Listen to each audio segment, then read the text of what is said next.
Hello everyone.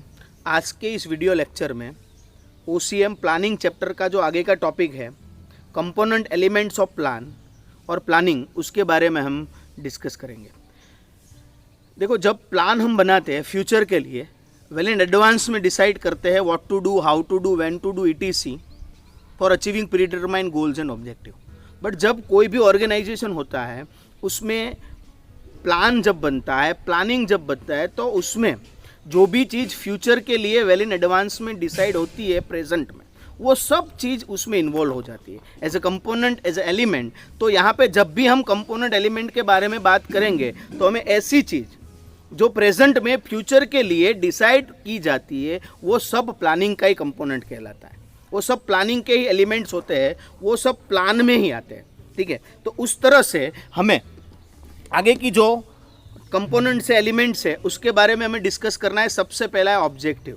देखो, the ultimate purpose of any business organisation, business activity is to achieve और fulfil predetermined goals and objective. देखो, ये objective दो types के हो सकते हैं, शॉर्ट टर्म के लिए भी हो सकते हैं, लॉन्ग टर्म के लिए भी हो सकते हैं।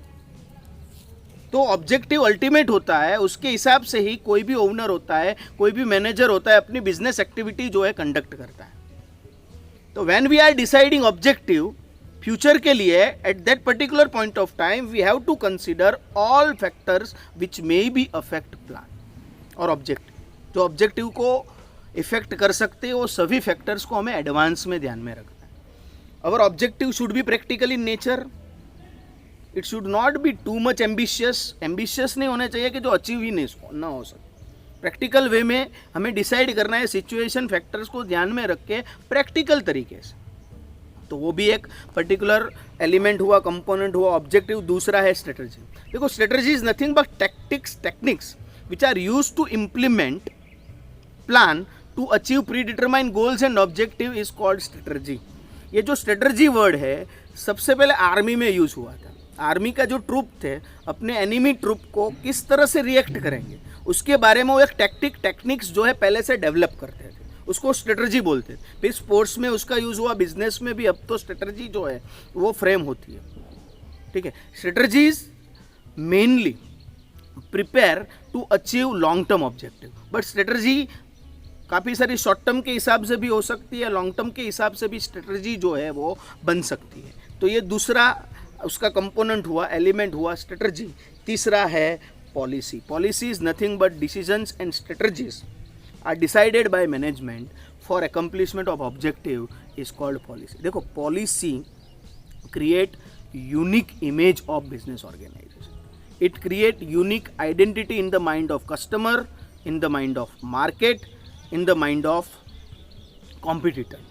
आपकी एक अलग पहचान जो है, गुड इमेज जो है, वो पॉलिसी के हिसाब से फ्रेम होती है, पॉलिसी के हिसाब से मार्केट में डिसाइड होती है। तो आपकी पॉलिसी स्ट्रांग होनी चाहिए, आपकी पॉलिसी यूनिक आइडियल होनी चाहिए कि जिसके हिसाब से एक पर्टिकुलर वैल्यू, इमेज जो है मार्केट में हम ले जा सकें।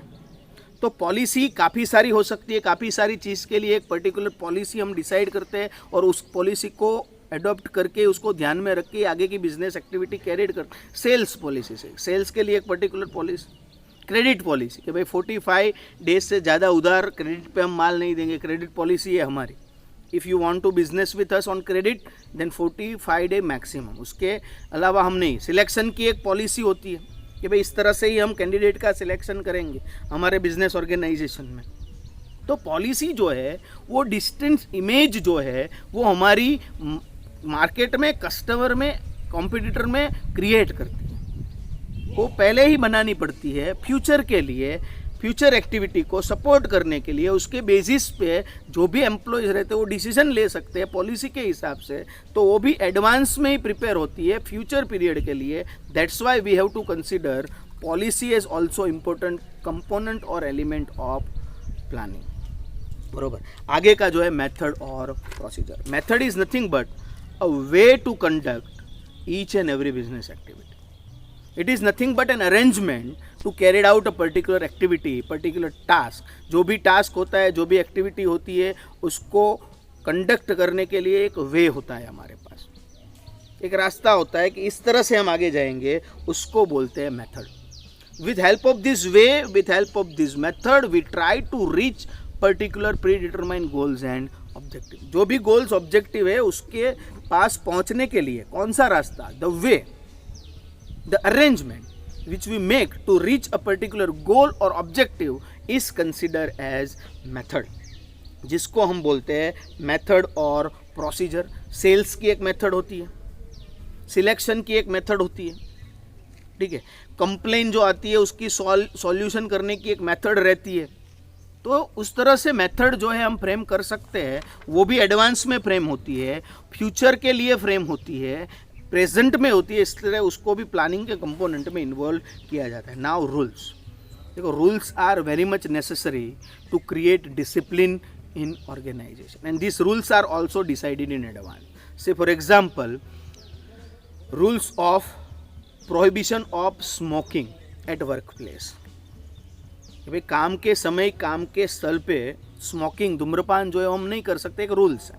अगर होगा तो उसके हिसाब से जो भी रूल्स ब्रेक करेगा उसको पनिशमेंट मिलेंगी, फाइन भरना पड़ेगा. ऐसी अरेंजमेंट जो है रूल्स के हिसाब से की जाती है. मोबाइल अलाउड नहीं है, इस तरह का भी रूल्स हो सकता है.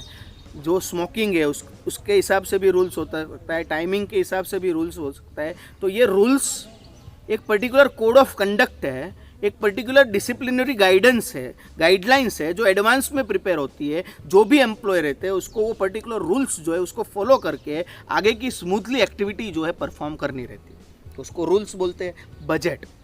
देखो, budget is an important tool of planning. Budget is nothing but estimation regarding future income and expenditure for a particular time period. कि भाई एक साल में अंदाजित आने वाले एक साल में कितना एक्सपेंस होगा, टोटल कितनी इनकम होगी, उसका एस्टिमेशन अंदाज हम आगे से लगाएंगे. तो उसको क्या बोल सकते हैं हम, उसको बोल सकते हैं बजट. तो डिफरेंट टाइप्स के बजट हो सकते हैं. कैश का बजट हो सकता है, कैपिटल का बजट हो सकता है, सेल्स का बजट हो सकता है, ठीक है. पूरा अलग अलग डिपार्टमेंट के हिसाब से, प्रोडक्शन डिपार्टमेंट तो उसका भी बजट हो सकता है, परचेस डिपार्टमेंट तो उसका वो बजट बना सकते हैं. कैश के तौर पे बजट बनेगा, कैपिटल के तौर पे बजट बनेगा. तो ऐसे डिफरेंट टाइप्स के बजट जो है वो एस्टिमेशन के तौर पे कि फ्यूचर पीरियड में कितना जो भी एक्सपेंस होगा, जो भी इनकम होगी वो कितनी होगी, उसके लिमिट में ही फिर काम करना है एक्सपेंस और इनकम के हिसाब से. तो वो एडवांस में प्रिपेयर होता है, फ्यूचर पीरियड के लिए प्रिपेयर होता है. इसलिए उसको भी कंपोनेंट एलिमेंट ऑफ प्लानिंग जो है वो बोला जाता है. फिर आगे है last, programme. Programme is nothing but a sequence of activity carried out for a particular task. कोई एक टास्क को कंप्लीट करने के लिए किस सीक्वेंस में हम एक्टिविटी जो है कैरिड आउट करेंगे, this sequence of activity is known as programme. उसको हम प्रोग्राम बोलते हैं. देखो, जो भी एक्टिविटीज़ रहती है उसके बीच कोऑर्डिनेशन के लिए, जो भी एक्टिविटी बनती है उसको स्मूथली टाइम पे पूरा करने के लिए हमें एक प्रोग्राम फ्रेम करना रहेगा, जिसमें जो भी एक टास्क है वो फुलफिल करने के लिए जो भी एक्टिविटी होगी उसका एक पर्टिकुलर सीक्वेंस डिसाइड होगा. पहले ये होगा, फिर ये होगा, फिर ये होगा, फिर होगा. वो सीक्वेंस जो होती है उसको प्रोग्राम बोलते हैं. तो ये सीक्वेंस के हिसाब से भी प्रोग्राम बना के हम कोई एक पर्टिकुलर गोल, कोई एक पर्टिकुलर ऑब्जेक्टिव जो होता है, एक्टिविटी होती है, उसके हिसाब से हमारा काम जो है हम इजीली कर सकते हैं. तो देखो, इस तरह से काफ़ी सारे कंपोनेंट्स है प्लानिंग में. ऑब्जेक्टिव जैसे हमने देखा, स्ट्रेटजी है, पॉलिसी है, सब उसके कंपोनेंट्स में आ सकते हैं. Thank you very much.